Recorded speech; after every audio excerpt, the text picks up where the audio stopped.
আমি মোহাম্মদ সাজ্জাদ হোসেন বরিশালের একটি আঞ্চলিক পত্রিকার কম্পিউটার ইনচার্জ পদে কাজ করি। মিডিয়া লাইনে যারা কাজ করেন একমাত্র তারাই বলতে পারবেন যে এই কাজের জন্য কোনো বাধা ধরা সময় হয় না। রাত হোক বা দিন, যে কোনো সময় অফিস থেকে ডাক পড়তে পারে। আমার অফিস থেকে বাড়ি ফিরতে প্রায় প্রতিদিনই রাত হয়ে যায়। কখনো রাত 11টা, কখনো রাত 12টা, আবার কখনো রাত 1টাও বেজে যায়। আমার একটা গিয়ার সাইকেল আছে, সেই গিয়ার সাইকেলে করেই আমি অফিস যাতায়াত করি। অফিস থেকে আমার বাড়ির দূরত্ব বেশ অনেকটাই, প্রায় 35 মিনিট সময় লেগে যায়। বাড়ি থেকে অফিস যাওয়ার যেই রাস্তাটা, সেটা কিছুটা শহরের মধ্যে আর কিছুটা অংশ গ্রামের ভিতর। যত রাতই হোক না কেন, শহরের রাস্তার ওপর দিয়ে চলাচল করলে কোনো অসুবিধাই হয় না। দুই একজন হলেও মানুষের দেখা পাওয়া যায়।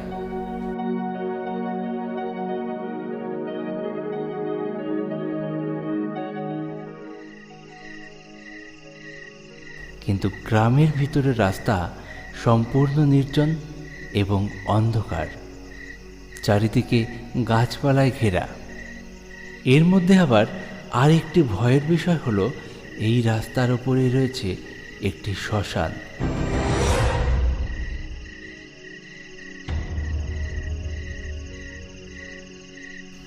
গ্রামের ভিতর দিয়ে বয়ে গেছে একটি ছোট্ট খাল, আর সেই খালের ঠিক পাড়েই রয়েছে এই শ্মশানের মরা পোড়ানোর ঘর। আমি প্রতিদিনই এই শ্মশানের পাশের রাস্তা দিয়ে যাতায়াত করি।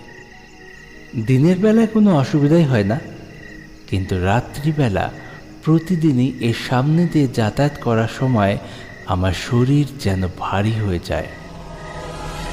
প্রায় প্রতি রাতেই আমি বাড়ি ফেরার পথে যখন এই শ্মশানের সামনে দিয়ে যাই, আমার মন না চাইলেও আমি এখানে দাঁড়াই এবং ওই মরা পোড়ানো ঘরটির দিকে এক দৃষ্টিতে তাকিয়ে থাকি।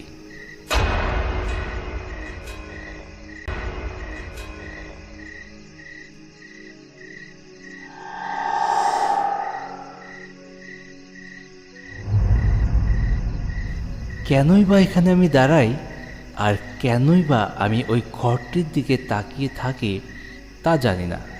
আমার চোখ যেন কিছু দেখতে চায়। আমি কোনোভাবেই আমার চোখ ওই ঘর থেকে ফেরাতে পারি না। এইভাবে অনেকক্ষণ তাকিয়ে থাকার পর আমি আবার বাড়ির পথে রওনা দিই। এই জায়গায় আসলে পরে আমার প্রচণ্ড ভয় লাগে, কিন্তু তারপরেও এই জায়গায় আমি কেন দাঁড়াই, এই প্রশ্নের উত্তর আমার কাছে নেই। আমি বাড়ি পৌঁছই এবং রাতের খাবার খেয়ে শুয়ে পড়ি।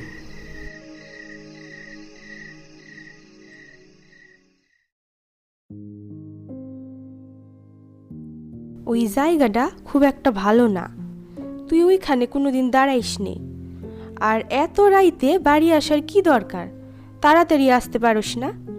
দেরি কি আর এমনি এমনি করি? আমার কাজই তো এরকম, হাতের কাজ শেষ হবে তারপর তো আসবো। যদি বেশি রাইত হয় তাইলে অফিসেই থাইকে যাবি, সেই রাইতে আর বাড়ি আসার দরকার নাই। আর যদি আসতেই হয় তাইলে ওই জায়গায় কোনোদিন দাঁড়াবিও না, আর ওই দিকে তাকাবিও না, সোজা বাড়ি আসবি। আচ্ছা, ঠিক আছে।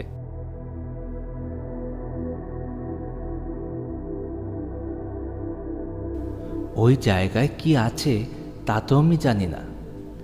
ওই জায়গায় আমি কেন দাঁড়াই? আমার মন তো চায় না। তাহলে কি কোনো কিছু আকর্ষণ করে আমাকে?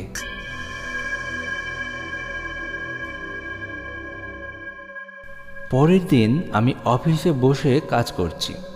এখন রাত 9টা বাজে। হঠাৎ অফিসের সম্পাদক এসে হাজির। সাজাউদ্দিন, কি খবর? কাজকর্ম কেমন চলছে? খুব ভালো চলছে স্যার। বাহ বাহ, ভেরি গুড ভেরি গুড। দেখো, এইখানে একটা নিউজ আছে, এইটা আজকে আমাদের ছাপাতেই হবে। কিন্তু স্যার, এইটা আজকে রেডি করতে গেলে তো রাত প্রায় 12টা বেজে যাবে। তা বাজুক, তাতে ক্ষতি নেই। রাত 12টার পরেই না হয় ছাপানো শুরু করব। তুমি কাজ শুরু করে দাও, আমি চললাম। অফিসের সম্পাদক স্যার তো বলেই খালাস যে আজকের মধ্যেই কাজ কমপ্লিট করতে হবে, কিন্তু কাজটা তো করতে হবে আমাদেরকে। সব কাজগুলো যদি একটু সকাল সকাল দিয়ে যায় তাহলে অনেক আগেই কাজ কমপ্লিট করা যায়। প্রায়ই সন্ধ্যের পরে কিছু না কিছু কাজ দেয়, কিন্তু আজকে অনেক রাত হয়ে গেছে। এখন কাজ শুরু করলেও সব কিছু গুছিয়ে বাড়ি যেতে যেতে আমার রাত হবে প্রায় 1:30 থেকে 2টো। কিন্তু কিচ্ছু করার নেই, চাকরি বাঁচাতে গেলে এইগুলো করতেই হবে।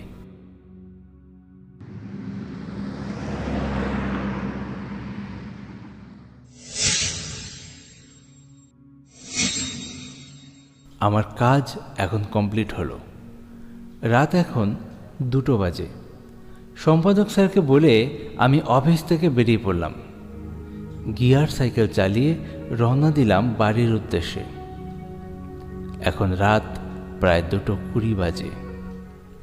আমার মা অবশ্য বলেছিল যে বেশি রাত হলে অফিসেই থেকে যেতে, কিন্তু অফিসে থাকতে আমার মন চায় না। এখন চলেছি শহরের রাস্তার ওপর দিয়ে। রাস্তাঘাটে লোকজন না দেখা গেলেও দুপাশের বাড়িঘরগুলোতে লাইট জ্বলতে দেখা যাচ্ছে।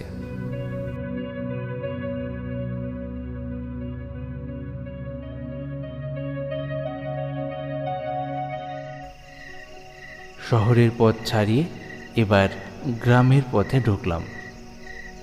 চারিদিকে ঘুটঘুটে অন্ধকার। আজ বোধহয় আকাশে নতুন চাঁদ উঠেছে, যে কারণে আজকের অন্ধকার অন্য দিনের তুলনায় একটু বেশি।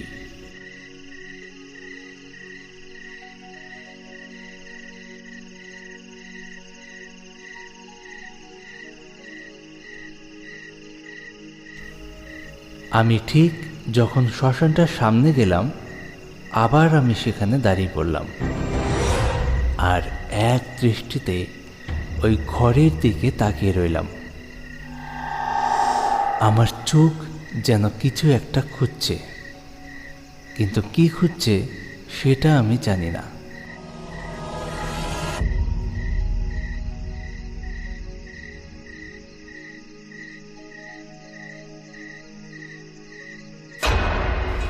বেশ কিছুক্ষণ এইভাবে তাকিয়ে থাকার পর আমি যা দেখলাম সেটা দেখার জন্য আমি একটুও প্রস্তুত ছিলাম না।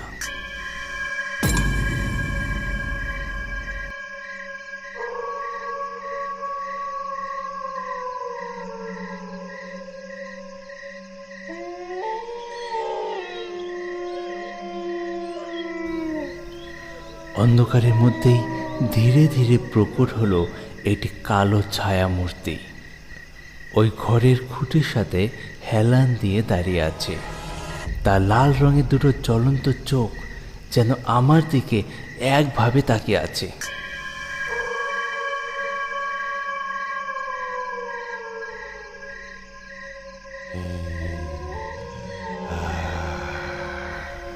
বেশ কিছু সময়ের জন্য আমি থমকে গেলাম। এই পরিস্থিতিতে আমি কি করব? আমি কি সাইকেল ফেলে রেখে দৌড়ে পালাবো, নাকি সাইকেল চালিয়ে ওখান থেকে চলে আসবো বুঝতে পারছি না। ভয়ে আমার মাথা কাজ করছে না, আমার সারা শরীর কাঁপতে শুরু করলো।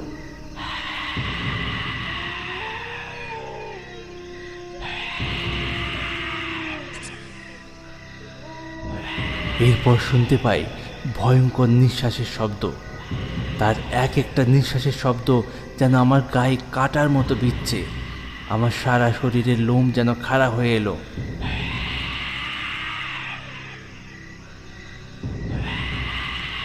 হঠাৎ করে আমার কি হলো আমি জানি না।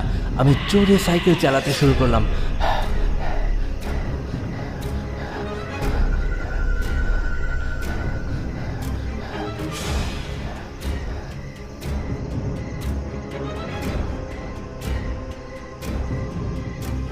সাইকেল চালিয়ে ওখান থেকে অনেকটা দূরে আমি চলে এলাম।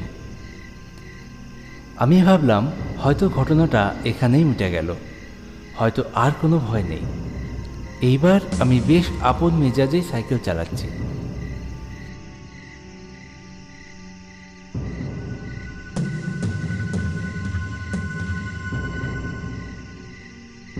সাইকেল চালাতে চালাতে আমি আমার বাড়ির সামনে পৌঁছলাম। সাইকেল থেকে নেমে আমি কি যেন একটা ভেবে পিছন দিকে তাকাই এবং দেখি সেই ছায়া মূর্তিটি আমার ঠিক পিছনে দাঁড়িয়ে আছে।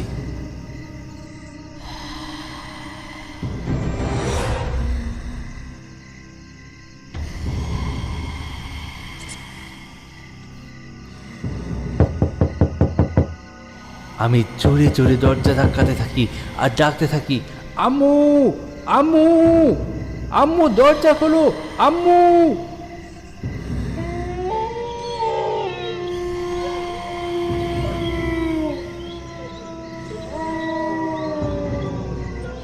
কিছুক্ষণ পর আম্মু দরজা খোলে এবং আমি তাড়াতাড়ি সাইকেল নিয়ে ঘরের ভেতরে ঢুকে যাই।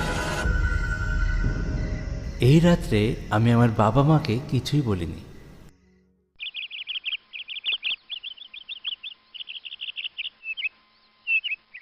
পরের দিন সকালে আমি তাদেরকে সব কথা বলি এবং আমার মা আমার কিছু দোয়া দুরুদ শেখায়। তারপর থেকে আর কোনো অসুবিধা হয়নি।